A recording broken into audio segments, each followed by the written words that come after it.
Okay, folks, I want to start with showing a simple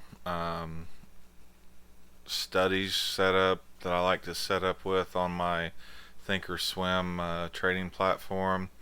Again, we'll be using SPY, Spider's 500 S&P 500 ETF, and we're looking at a monthly chart here. As a matter of fact, let's go ahead and move that to a daily chart. And what we want to do is we want to get some indicators on here, and to do that we go up here into the studies, and let's just do edit studies because I want to put a bunch of them on there, and I don't like to get like too many, but this is like for my monthly, my weekly, and my daily is what I usually run on with this setup. So I like to start with EMA, and I usually like two of them, and ThinkorSwim has a very nice setup for what I like to use is a moving average two lines right here. And let's go into the settings and adjust that. I prefer a 12 EMA and a 36 EMA, and I prefer my fast average, which would be my 12. I prefer that to be red, so grab any one of them, be fine. And then I prefer my slow average to be blue.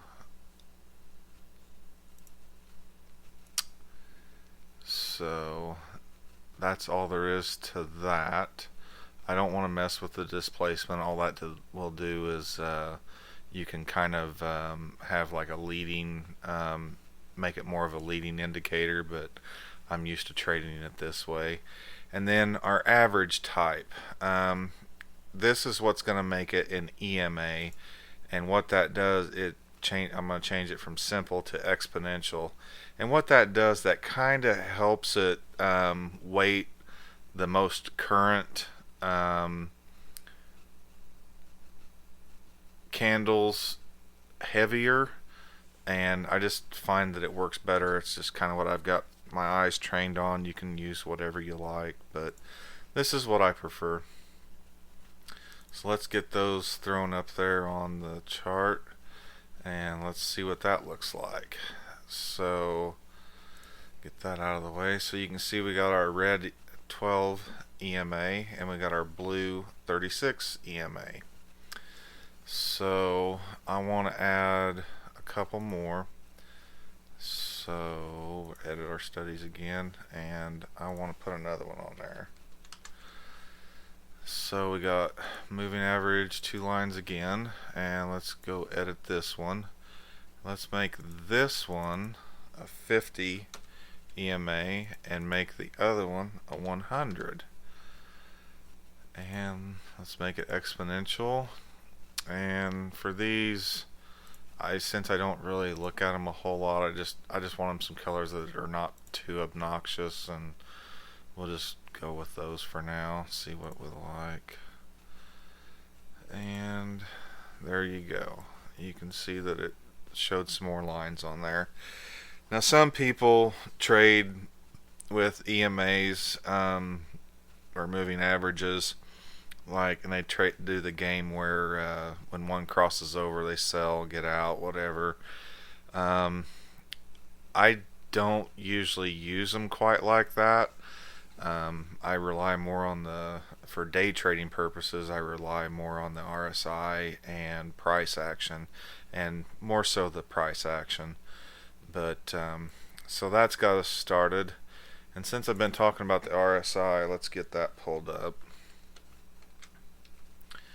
And I just do the straight up simple old RSI, and then I like to get things out of my way, because what will happen, well, let's just show you what will happen.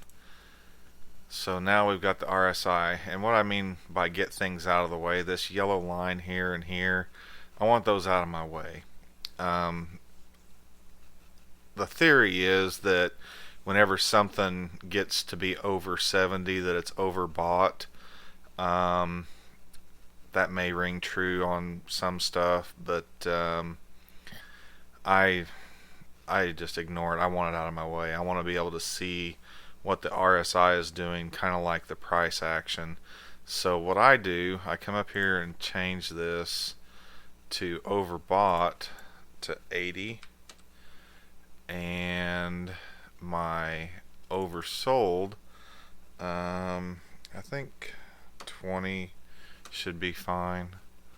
So we'll punch that in. And then the length, 14, leave that alone. You can change it if you like, but I don't recommend it. This works perfect for me. So, and then I don't change anything else on there. So let's get that going. And you can kind of see how it moves that line up out of my way more. And whenever something's oversold, it's really oversold, because you can kind of see what happened here whenever it got too oversold back in early 2018, where it was, you know, kind of giving you a warning. And I don't know if I'd call that oversold, but the way that it went up as hard as it did and did the price action the way it did, that you know, it might be something to cause attention to look at, because that is a pretty significant drop, really. But moving on, I want to get a MACD in here as well. And I run that one and I don't change it at all. So there we go. We're all set. Now, since this is my monthly, daily, weekly setup, I do like to run a daily SMA.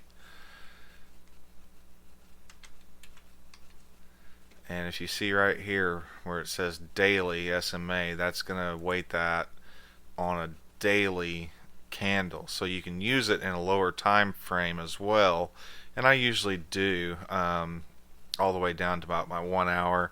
And then I'll also use that in my smaller time frame, like my 1 minute. I just want it there in the background just in case type of a thing. So we're going to alter that because that's on a 9. And I want that to be a 200, since that's an industry standard. You'll hear it even talked about on TV and whatnot. So I don't want it to do anything else but be a 200 length, and I want the aggregation period to be on a 1 day, and we'll just leave it set to close. I don't know why, but I like mine to be orange. So you can make yours whatever color you want. And there we go. So we're all set up now. And that's basically what I do for my setup. And I'll show you what my setup looks like whenever I'm day trading. Here's what it looks like. You can see I've got a daily setup here, a 4-hour setup here, 1 hour, 30 minute, 10 minute, and a 1 minute. Now the 1 minute, the only thing I've got here is the VWAP and my 12 and 36 EMA. Everything else, I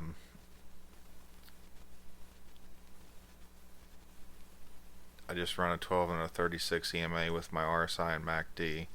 So you can see I have these set to like 25 and 80, and you can change it to whatever you want, but I just prefer to have those lines up and out of my way, that's all. And you can kind of see where I changed them to be bright, just a different color. We can change that. I can show you how to change that. We just go up here and hit our studies and edit studies, RSI, and we want to change this one. It looks like I got magenta, and there we go. We're set up the same now. So hopefully that'll give you kind of a clue as far as the setup as your indicators, what you would like to, or you may want to try these out, whatever. But I just like to have them there, especially on a daily or a 12-hour chart up here. I don't want a whole bunch of it cluttering up everything else, because you want to see the price action, because that's what's really going on. And I'll do other videos about the price action, where your price action is affected by your support and resistance, number one, and then also how the candles look. So we'll get into that in the next few videos.